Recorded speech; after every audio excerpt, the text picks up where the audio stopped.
Before we discuss the topic on series and parallel circuits, we need to define important terms. So I've listed here three important terms in circuits, and these are the branch. So a branch simply represents a single element in a circuit. So for example, this is a branch, this one is a branch,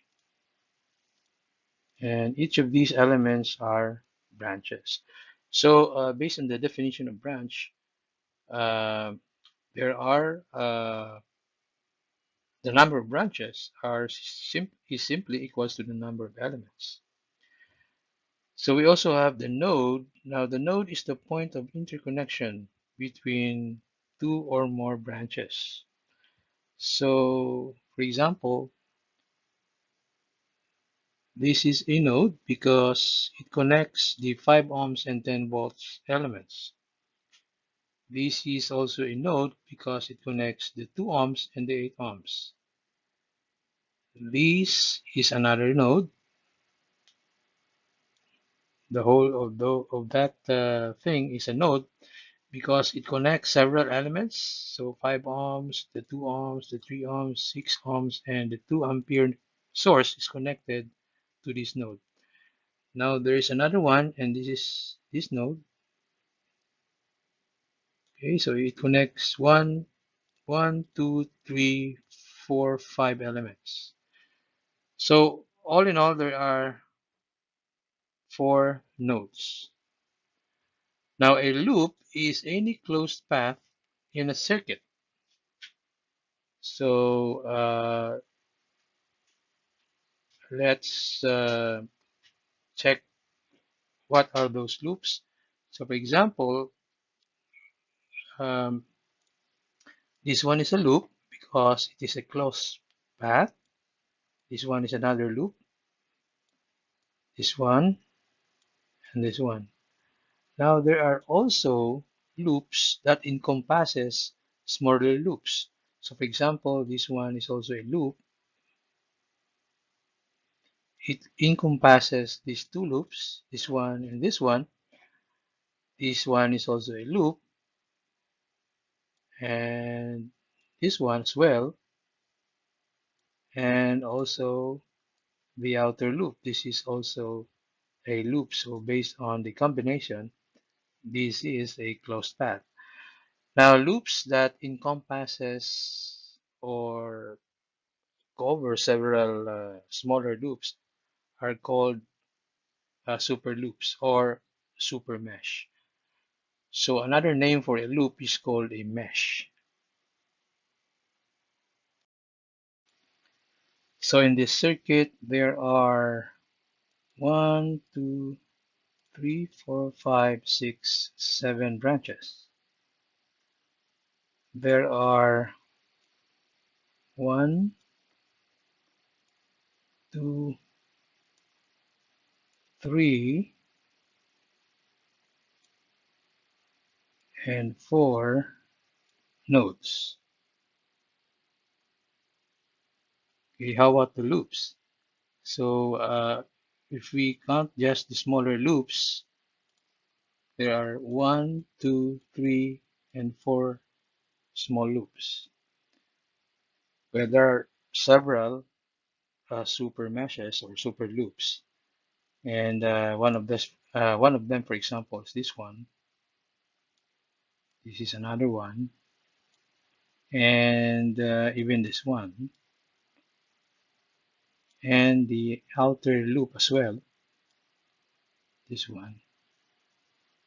Okay, let's go to series connected elements. So two or more elements are in series if they exclusively share a single node, and consequently they carry the same current. So let's uh, discuss what we mean by this. Um, so, for example, before we check what elements are in series, first need to see where are the nodes of this circuit. So we have these nodes. So this one is a node, this one,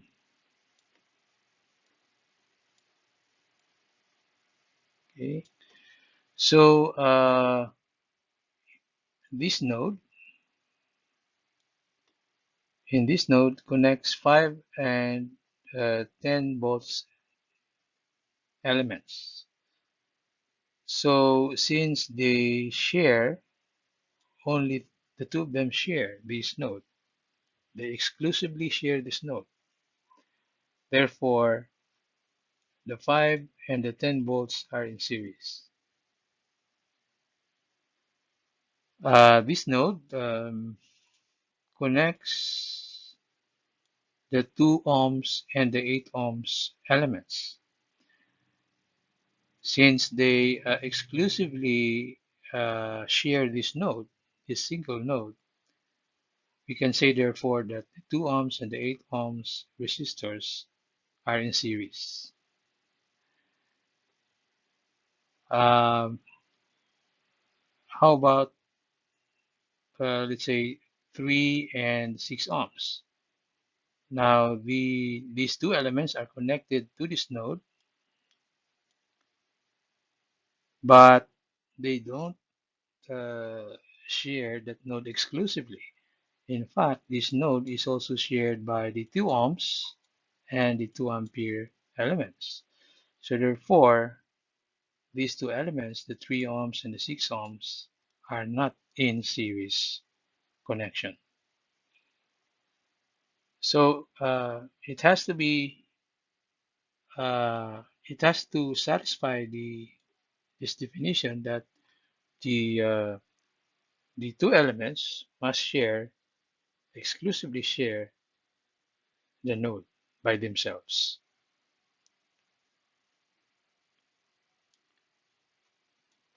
Now, a consequence of series connected elements is that the current that flows through them are the same. So, for example, if we check the current flowing to the 2 ohms and 8 ohms elements, so let's say we assume a current here flowing.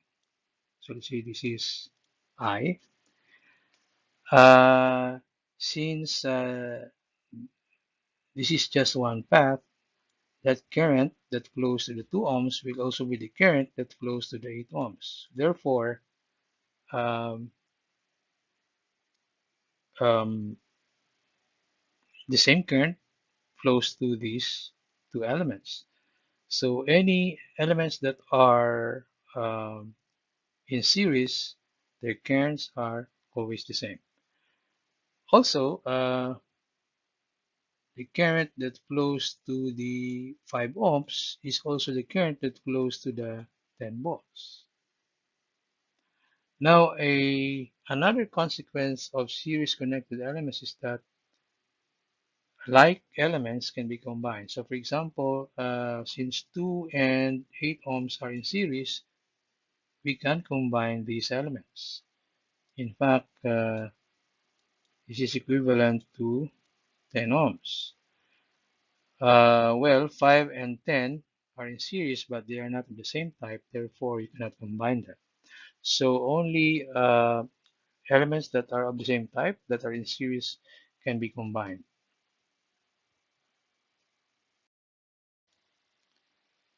So the combination of 2 and 8 ohms will lead to a more simplified circuit that looks like this.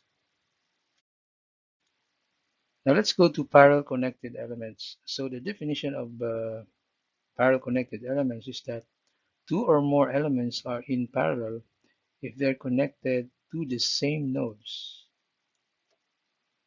not exclusively, but simply to the same nodes, and consequently, they carry the same voltage across them. Uh, what do you mean by this? Um, so again, to identify which elements are in parallel, we need to first um identify the nodes. So these are the nodes again. So this one This one. Okay. Now, if we take a look at the 3 and the 6 ohms, uh, both of them are connected to the same node. So, for example, they are connected to this node and to this node. So they are connected to the same nodes. So therefore, 3 and 6 are in parallel. Now, how about 5, let's say 5 and 2 ohms? Well, they're connected to this node, but their other terminals are not on the same node. So 5 here is connected to this node, and 2 is connected to this node. So it has to be that both terminals are connected, both terminals of the elements had to be connected to the same nodes. So, so 3 ohms and 6 ohms are in parallel. And in fact, it is also parallel to the 2 amperes because the 2 amperes is also connected to this node and to this node. Now, a consequence of parallel connected elements is that they have the same voltage. So, for example, if this is the voltage across the 3 ohms, that same voltage also exists across the 6 ohms because they are parallel. Now, also, elements that are of the same type can be combined. For example, 3 and 6 ohms are both resistance, so we could combine them to a single resistance. Well, we could not combine 6 ohms with 2 amperes because they are of different elements. So if we combine the 3 and the 6, you will get a 2 ohm resistance. So again, that simplifies the circuit.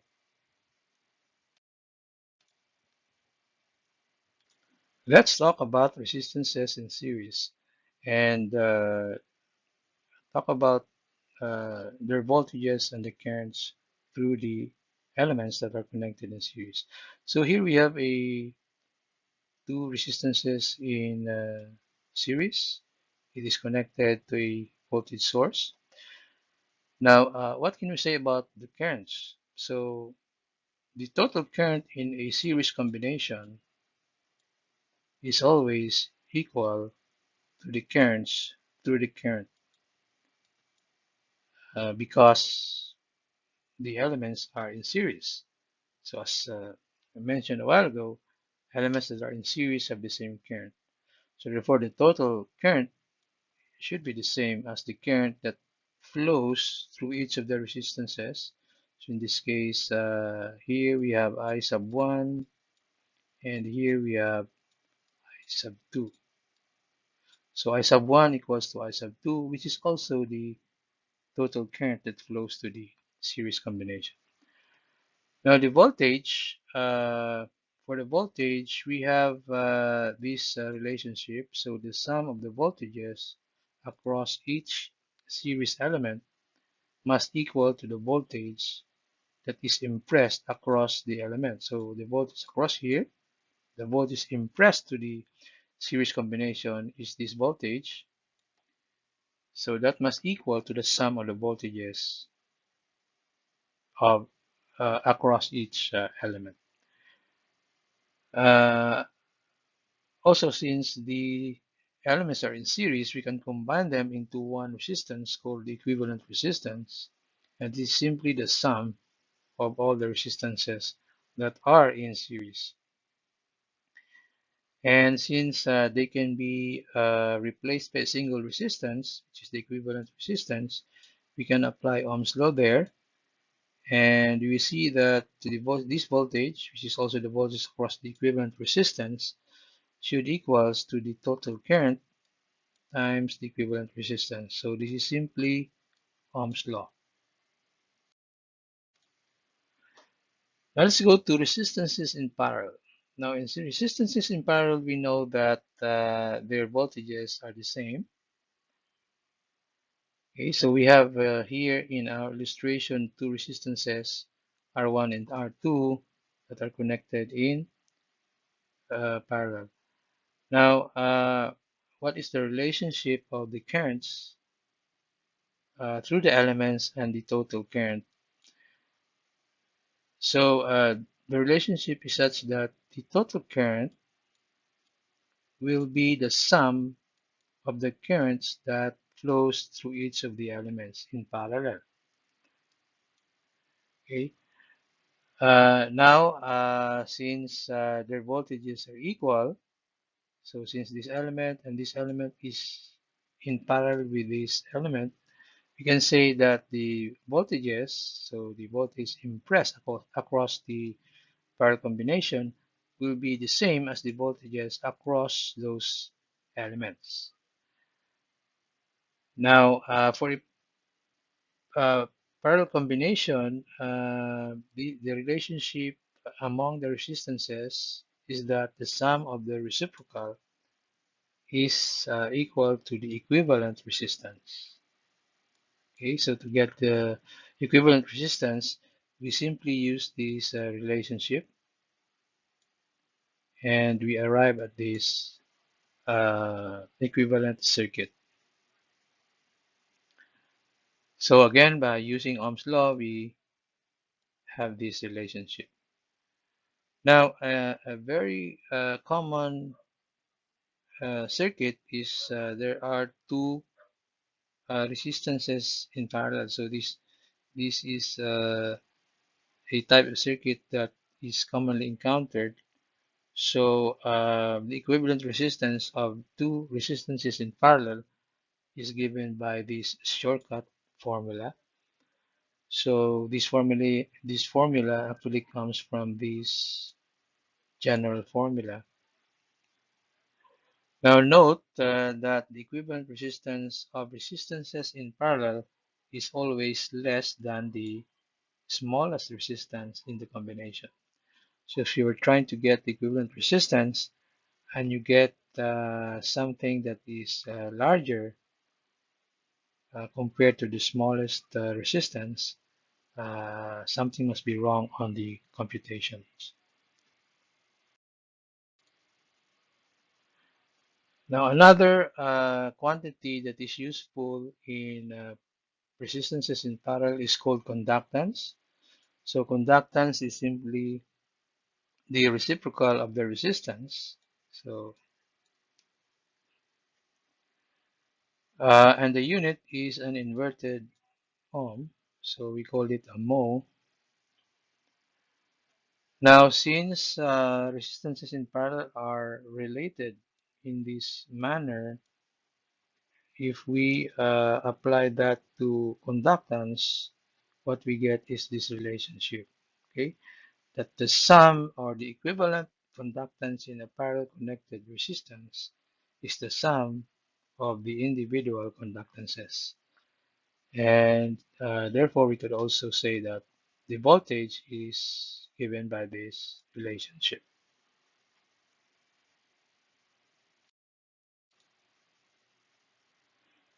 Okay, now let's go to equivalent resistance.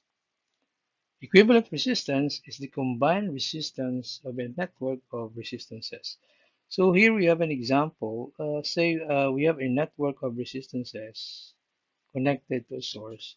And let's say we would like to know what is the current that flows out of the voltage source.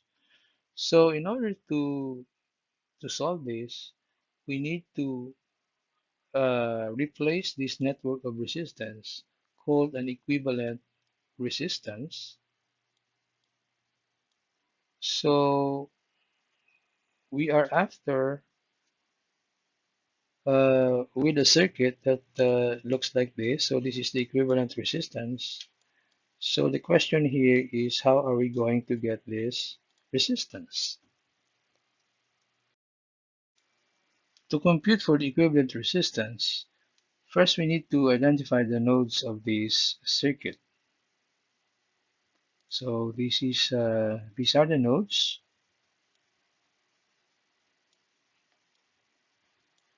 Notice that the first identifiable elements that are either series or parallel are these elements. So 5, for example, and 50 are in series because they share this node exclusively. Now 20 and 30 are both in parallel because they are connected to the same node, so this node and this node. So therefore, 20 and 30 can be combined. So that will give you 12 ohms. So this comes from this formula. And then you'll also notice that, well, we didn't combine this first. Uh, we'll Now the circuit is more simplified, and we see that again, this is the node, this is another node, and of course this one. We see that the three resistances are in parallel, so we can combine the three resistances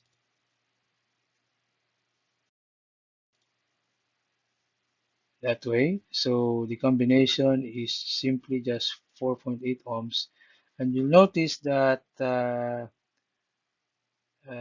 what is left is three resistances in series, and we can combine them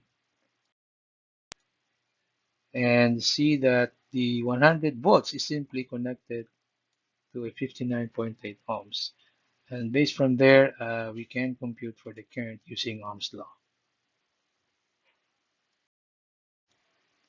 So let's have another example. So what is the equivalent resistance of this network with respect to terminals A, B? So meaning what is the resistance between terminals A and B. So the equivalent resistance between terminals A and B. So again, we identify the nodes. So these are the nodes. So this one. And take note that this is also a node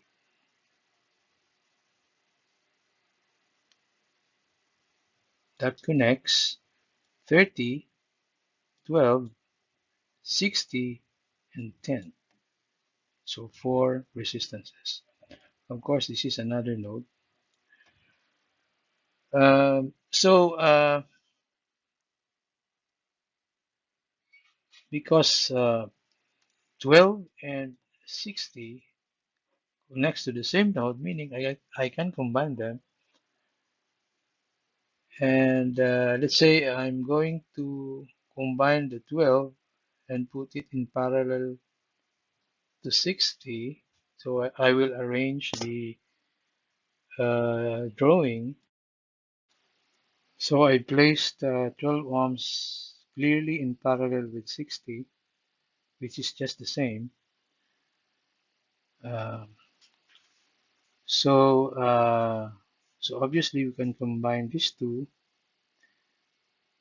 and if we combine that, I think we will get 10 ohms, and that 10 ohms will be in series with this one. So I'm going to combine it as well with 20 ohms, and that will give me like that. Okay, and also notice that the new circuit, although this is the same circuit only simplified, it appears that the 30 ohms here and this one are in parallel because they are connected to the same node, this node and this node. So combining them will give you 15 ohms, and that combination will become in series with 10 ohms, okay, as shown in the next slide. So the two combinations of 30 was 15 in series with 10. Now, so we can add the 15 and 10, that makes it 25, which is also in parallel with another 25 ohms here, which has a combination of 12.5 ohms. So this whole thing is simply 12.5 ohms and will be in series with 5 and 15 ohms. So finally, that means that the equivalent resistance between A and B is simply 32.5 ohms. A very helpful technique in circuit analysis are the voltage divider and the current divider. So the voltage divider applies to resistances that are in series. So for example, we have here three resistances in series, and if we're going to compute for the voltage across each of these resistances, we will get this one. And in general, if we have uh, n number of resistances connected in series, the voltage across uh, any resistance will be given by this general formula. Now take note that uh, this formula is simply the product of two terms. So we have this, where this one is the resistance that we're trying to get the voltage from. Now this one is the simply the equivalent resistance of the series combination, and the other product or the other factor is the voltage P, which is really the voltage impressed across the series combination. Given that, we can write it in a more compact form in this manner, and or in terms of the conductance. Now, since the resistance, any resistance is less than the equivalent resistance, therefore this term here is less than 1, and therefore the voltage across any resistance will be smaller than the voltage impressed across the combination. It will always be smaller across compared to the voltage impressed across the series combination. So I've placed a special note here that in a series connected resistance, the voltage across in any resistance is always less than the voltage across impressed on the series combination. So if you get something larger than the series combination, something must be wrong in the computations and needs to be reviewed. Current divider applies to resistances in parallel. So for example, in this illustration, we have R1 and R2 that are connected in parallel. And we know that if they're connected in parallel, they have the same voltage. Now, if we're going to get the current flowing through each of these elements, we'll get something like this. Okay. And in general, if we have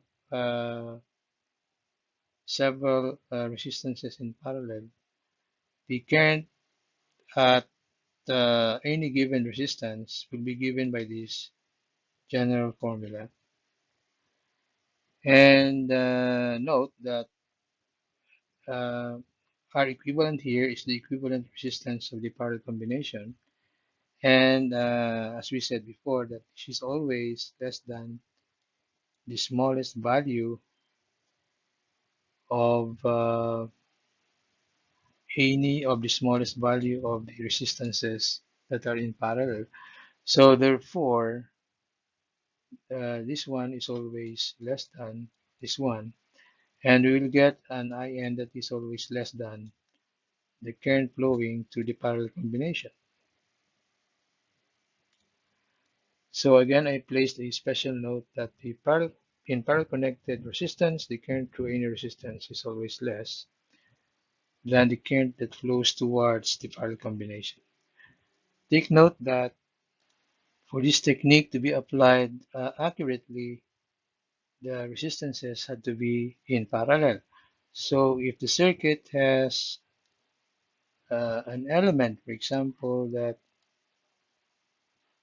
is, let's say we have a voltage element here, that makes R1 and R2 not anymore parallel, and therefore we could not apply the current divider technique.